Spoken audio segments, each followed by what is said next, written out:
What is up, guys? PK here, and in today's video, Grudge marked monsters. A guide, of course. Now, first things first. I simply have to make a brief but sobering remark about the situation in Eastern Europe. Now, I know that most of you probably watch my videos and sort of gaming, YouTube-related videos in general to escape the mundane reality of everyday life. So I apologize, but nonetheless, I simply felt like I had to briefly mention the absolutely horrifying situation in Ukraine. I was quite literally trying to record an intro the other day, and I had planned what I was going to say. I was going to start with a lightheaded and hopefully funny intro, so I began recording as I always do with a smile on my face, but very quickly came to the imminent self-realization that I couldn't do that, at least not in good conscience. My mind was off somewhere else. Now, it goes without saying, but should not go unsaid, that my thoughts and deepest sympathies goes out to my fellow Homo sapien family, my brothers and sisters, my friends, comrades, currently under occupation in their homes by an increasingly hostile and irrational Russian occupation force. What Putin has done is horrendous, atrocious, and terrifying. And I think we in the West seriously need to consider if we can live with future generations looking back into their history books and telling the story of how we who preach liberty and democracy were woefully unwilling to defend the very values, the very principles that we ourselves preach to hold dear on our own very doorstep. So, yeah, my deepest condolences to anyone who has family or is currently homeless. With that said, let's get back to Vermintide.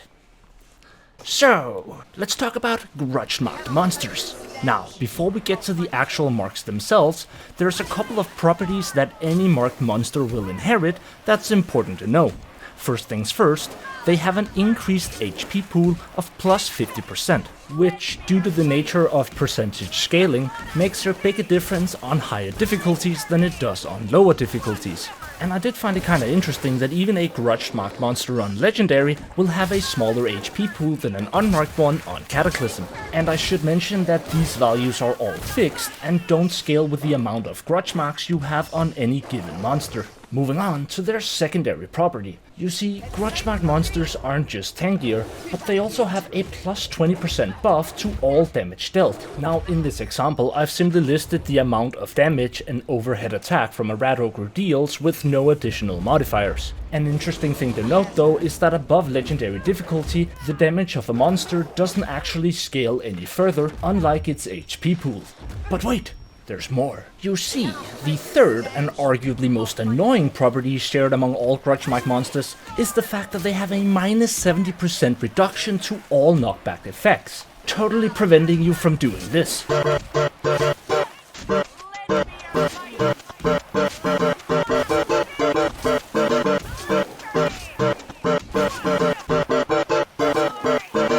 Because we just can't have nice things, can we? Now, on a serious note though, this is a mechanic that makes perfect sense and is most likely implemented as a means of making it slightly more challenging than simply opening a cursed chest, ulting twice and watching the Rat Ogre go fly, which is obviously still possible but does require a lot more coordination, precision, timing, and teamwork. Or you know, bombs. A lot of bombs. Or just a bomb potion. In any case, let's move on to our first grudge mark, the fairly benign Regenerating, which does just about exactly what you'd expect a mark named Regenerating to do. It regenerates HP. Now, it regenerates exactly 2% of its HP pool per second if no damage is taken for 3 seconds. Now, this is identical to the property that a Bile Troll has by default, as you can see in this clip. Now this is one of the reasons why something like poison damage or burn damage is really effective against this grudge mark in particular, because it gives you a longer window from actually having to shoot or damage the minion until it starts to regenerate. Now of course, due to the increased health pool of grudge mark minions, this rat ogre will technically be regenerating more HP points than the troll did to its left. Same percentage, but more damage you now have to deal again. But of course, that begs the question, what happens if you have a regenerating troll? Spoiler alert, it simply regenerates 4% per second. Duh! On a serious note though, this is undoubtedly one of the weakest grudge marks, at least if measured on its own. But as you guys likely already know, the true power of the grudge marks comes from the wumbo combos. Next, we have Vampiric, which to everyone's great sorrow, don't actually put vampire fangs on the grudge mark monsters. But anyways, what this actually does is convert 200% of its damage dealt into health. As you can see in the clip here, now this is another fairly benign mark that in of itself isn't really much of a threat, whereas with the regenerating monster you want to deal consistent slow damage to keep the grudge mark monster from regenerating. Here, you simply need to not get punched in the face too often and the monster should eventually die with a bit of consistent damage. Lastly, it's worth noting that this vampiric effect does not apply to ground-based stud damage from things like the Storm Fiend or the ground-based puke from the troll. It does however apply if the troll vomits directly at you, which is the same effect that also blinds you, or if the Storm Fiend hits you directly on with its flamethrower. Up next we have Shadow Step, or as I like to call them, Ninja Boss. I'm just kidding. Shadow Step causes the monster to have a 10% chance to teleport upon taking damage, and it's on a 10-second cooldown. That means when you actually activate it, it can't teleport again for another 10 seconds, at which point you would have to hit the next 10% chance in order to activate the teleport again. And yes, this effect does trigger off dot damage, but with that said, for the most part, this is a fairly benign effect. That is, at least, until this happens. Motherfucker. Even so, it's fairly easy to counter. As long as you don't damage the monster, well then it can't actually teleport at all. But that being said, I would recommend blocking in between attacks so you don't get ninja punched in the back like you were fighting a fucking shade monster. Moving on to Crippling, which cripples you by breaking both your legs every time you get punched in the face, which has the adverse side effect of reducing your movement speed and jump height by 70%, as well as a minus 50% reduction to your dodge distance for exactly 5 seconds, at which point you grow a new pair of legs. Much better. Lastly, I want to mention that in similar fashion to Vampiric, this effect does not trigger from ground-based dot damage. But just like all the other effects, it does trigger from a direct hit, as well as a hit from an illusion, which can get tricky. Lastly, I want to mention that this effect is also applied whenever your block is being broken, regardless of whether or not you take damage. Up next, we have Invincible and Mighty, both of which are expressed as a temporary buff that, when active, is clearly marked with a distinct visual effect that lasts for a specific period of time before going away. For Invincible, it obviously turns the monster invincible, meaning you cannot damage the monster for a period of 5 seconds once every 20 seconds, which means for 20% of the time, it is completely immune from all damage sources. And then we have Mighty, which once every 25 seconds and for a period of 10 seconds gives the monster plus 100% to all outgoing damage, which, in the case of a Rat Ogre, would turn the 60 damage dealt from an overhead on legend difficulty into 72 damage because it was a grudge marked monster, which would then be turned into 144 damage, assuming you don't have any damage reduction, easily putting most if not all classes within a one-shot range, even at or around full health. But that is nothing compared to the first of the Furious Four. By which I simply mean the first of the 4 grudge marks that are most likely to screw you over. Too much? Yeah, okay, I'll admit, that was a bit melodramatic, okay? But in any case, here we have Rampart. Now, Rampart is pretty straightforward to explain. It simply turns the monster permanently immune to all forms of range damage, which I should mention does include explosions as well from both things like bombs or barrels. A problem that is only made worse by the fact that 99.99% of the time, your team in quick play is gonna consist of an engineer, a bounty hunter, and a sister of the thorn. So yeah, too bad. In any case though, it is important to note that dot damage can be applied, even from a ranged weapon, so regardless of whether it's the Moonfire Bow, the dot damage from Sienna's Fire Staff, throwing a fire bomb, or the bleed from a melee weapon. Now, as far as career abilities go, obviously something like a Bounty Hunter ulti would not take effect. The same would be true for a Waystalker ulti. However, an ultimate ability such as Sister of the Thorns will apply, since it's technically an AoE that simply spawns at a range, whereas throwing a bomb is actually counted as a ranged attack. Although even here, the dot damage is applied and the monster is staggered, unlike our next Grudge mark, Relentless. And my god, is this a relentless Grudge mark? I mean, the mechanic is pretty straightforward. It essentially turns the monster 100% immune to all sources of both stagger and knockback effects. Now, this might not be too much of a problem on a Rat Ogre, but on a goddamn Minotaur, or even from time to time on a Chaos Spawn, it is goddamn motherfucking horrendous. Now, of course, as with any other one Grudge mark, the power here is not really in the mark itself, since even with the Minotaur you could simply block, dodge, and slowly deal range damage. Or, if you're a goddamn motherfucking legend of the game that happens to be named after a tool with a profinity for cutting, then you can obviously just perfectly dodge dance back and forth in between your ultimate attacks, whereas with Rampart you could simply push it off a ledge. Point being that there are ways of dealing with either of them, but when you combine the two, whew, now that is a whole nother class of bullshit. Speaking of which, motherfucking shield chatter. Now I'm gonna be honest with you, this is the only Grudge mark where I am not entirely and 100% certain that I've gotten the mechanics down to a science. As I always do, I've obviously done my research online, finding any info I could find on all of the different Grudge marks, but I also, of course, as I always do, took it a step further and tried to verify all of this information by testing it myself. And well, long story short, shield shatter seems to be the only Grudge mark with slightly strange and sometimes inconsistent results. However, you know what is entirely consistent? The amount of pain in your ass this Grudge mark is going to cause. But let's start with what we do know. Now, all regular attacks from bosses, that is melee attacks that you try to block, will instantly break your block, assuming you're not using a shielded weapon. Now this does three things. First of all, it obviously breaks your block, which has the adverse side effect of meaning you have 0 stamina. And the thing is, even when your block is not broken, but you are at 0 stamina, a boss with shield shatter will punch straight through your block and damage you regardless. But it gets worse.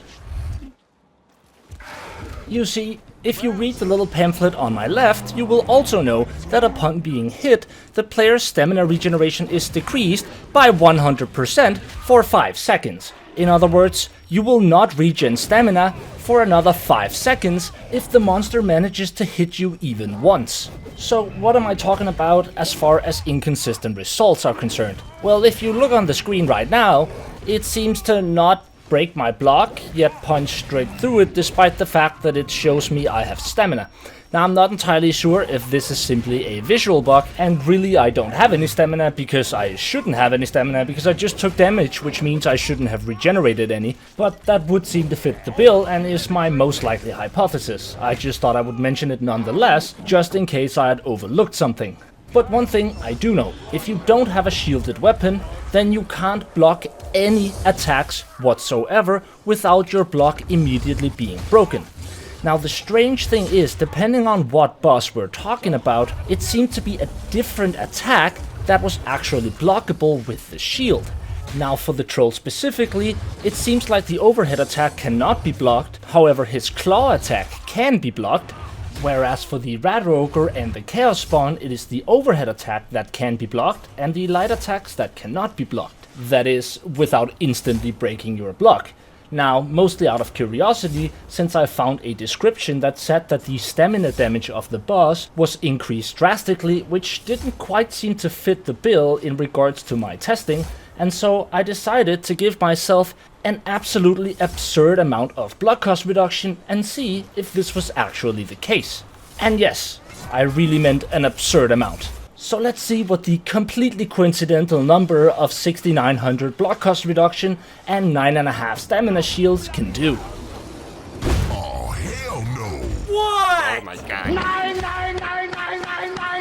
Now, as you could clearly see there, it completely and entirely 100% ignored my block cost reduction. It went straight through. This leads me to believe that it is in fact an artificial mechanic that is put in, guaranteeing the breaking of your block.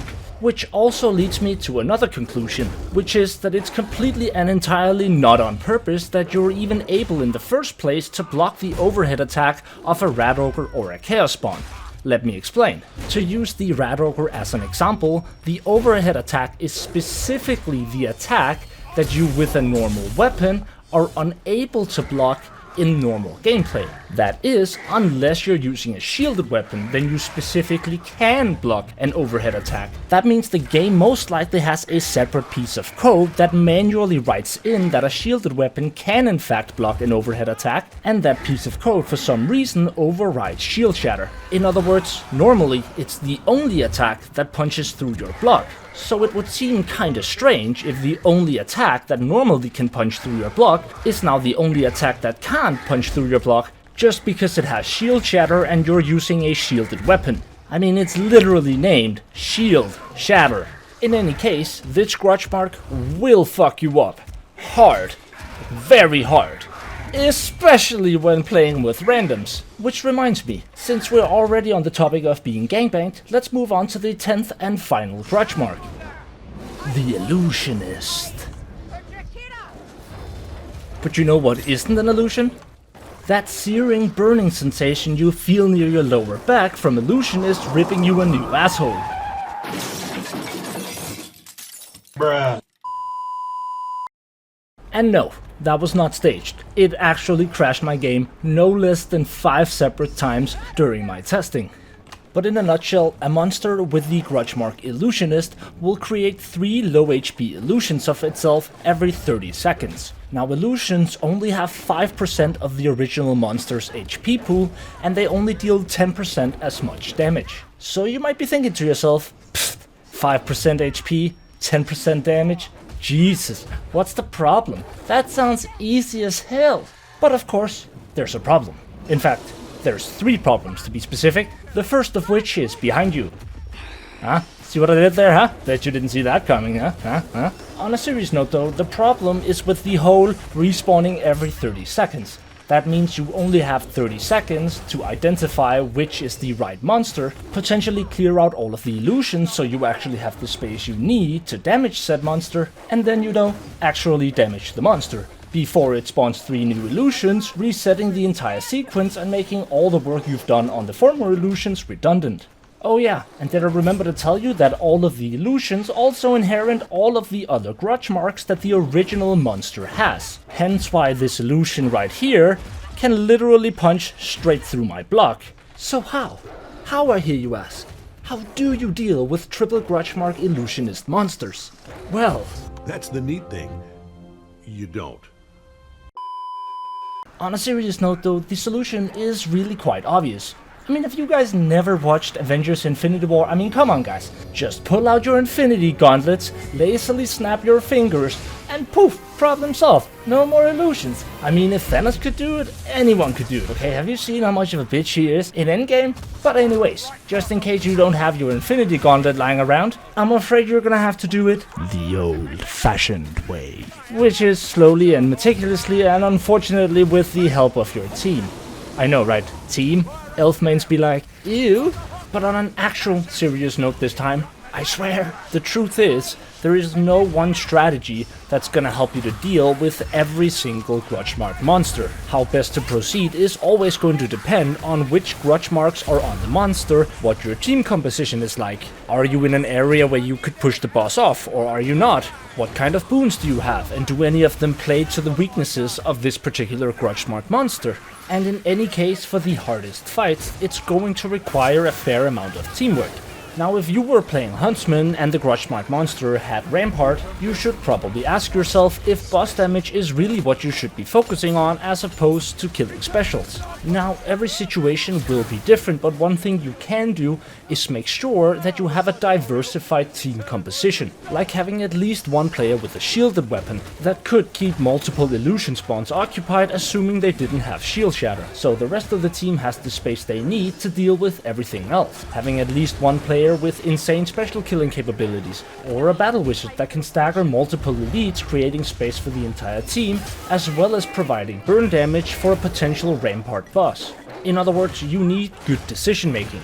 Now, good decision making comes down to figuring out what your function should be at any given one point. Is your tank being overwhelmed right now, and does he need you to take aggro for a moment? Is there a window of opportunity where you can effectively deal a lot of damage to the boss? These are all the questions you should be answering in the moment. But let's do a little bit of a recap here whilst watching me get absolutely destroyed by this Minotaur whilst I was testing. So, regenerating and vampiric are really quite benign. Both of them are best countered by damage over time effects, slowly chipping down at the monster whilst avoiding taking too much damage whilst you're clearing everything else up. Shadow Step is a mark that can catch you off guard from time to time, but is in of itself not really something that's going to end your run unless you seriously fuck it up. The same thing can be said for both Invincible and Mighty. Obviously you want to avoid taking damage at all cost whilst Mighty is active, and with Invincible you just want to make sure that you apply the damage at the right time when it's not, invincible. Which brings us to crippling. Now crippling can actually really be a pain in the ass on something like a Minotaur with shield shatter, as you can see here. Every time it punches me, it punches through my block, slowing both my movement speed, my dodge range, and my jump distance for that matter, but the counter here would normally be to block or dodge. Should you face a combination of both shield shatter and crippling, generally what you want to do is make sure you can stagger the monster. You want to make sure you switch aggro so your tank doesn't get overwhelmed, and slowly chip away at it from afar. Which brings us to the 4 most terrifying marks in the game: Rampart, Relentless, Shield Shatter, and Illusionist. So what do you do if you ever encounter a Grudge Mark monster with any combination of these 4 Grudge Marks? That is, of course, aside from telling Bardin what song you want him to sing at your funeral. The maid on the mountain, so lonesome and pale, in one hand an axe, in the other an ale. Well, let's try to take a look at the 4 only ways that those 4 Grudge Marks in particular could be combined, assuming the monster has 3 Grudge Marks. Starting from the top with version 1, Shield Shatter, Illusionist, and Rampart. Now that is one nasty boss, there's no question about it, but it does have a particular weakness. It happens to be one of the bosses you'd be able to punch straight off a cliff, assuming there was a cliff at least. If there isn't, well then I want you to know that I've enjoyed our time here together as content creator and viewer. But no, you'd still want to take advantage of the stagger power that you have on your team. You'd want to make sure you always stagger the boss as much as possible, as often as possible, quickly identifying which of the illusions is the correct monster so that your potential Grail Knight could punch it in the face. You would want to make sure that all of the illusions were aggroed onto a single target as quickly as possible, since they don't deal a lot of damage but would punch through your block immediately, causing everything else to potentially kill you, and then use a circular path, preferably with ledges, to move up and down, giving you time windows in which you can melee attack the boss. Version 2, Shield Shatter, Illusionist, and Relentless. Now here you have a boss that you cannot stagger, that you can't throw off a ledge, but the weakness here would be the range damage. The fact that most teams at that point in the game have a massive amount of range damage, and so you would want to burst that boss down as quickly as you possibly could, firing everything you had at him as fast as possible before you get overwhelmed. Which brings us to version 3. You have Illusionist, Rampart, and Relentless, which is going to be in your face, but really someone with a shield and a bit of block cost reduction could actually take the aggro from all of the illusions, whilst everyone else cleared everything up, hopefully giving you enough space that you could deal with the boss little by little. Which brings us to version 4. Shield Shatter, Rampart, and Relentless, which on the wrong boss, such as a Minotaur or a Chaos Spawn, is probably the single worst combination you can possibly get. And really your best hope here is going to be Fly, you fools!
And in case you don't have one of those guns, well then I don't know what to do, okay? I don't have all the answers.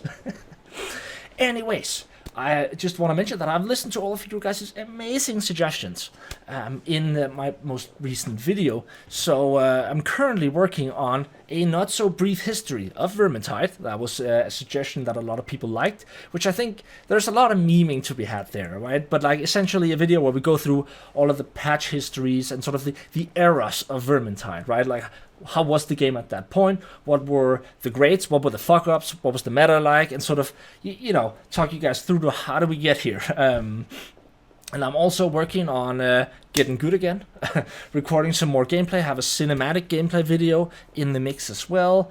I've edited a few clips from a meme montage. So just so you guys know, there are Vermintide videos coming. But I really wanted to get this guide out first, so that's what I've done. And I hope you guys enjoyed it. And as always, I love you guys. Stay awesome. Peace out.